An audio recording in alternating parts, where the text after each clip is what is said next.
Hello everyone, welcome back to another video. Today I will show you how to stop background apps on Android. So for this you will have to just open the phone settings of Android device. So when it's open you will have to just a little bit scroll down and find to app management. So here you will see the app list.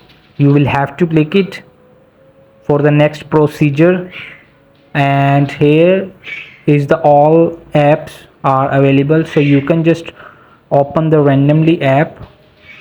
So here I can just to teach you how to turn off background. So here you will just open any app, and here is in the data usage. So here you will see in the data usage you will just turn it off the background data. So this is how you can just turn it off all the background data.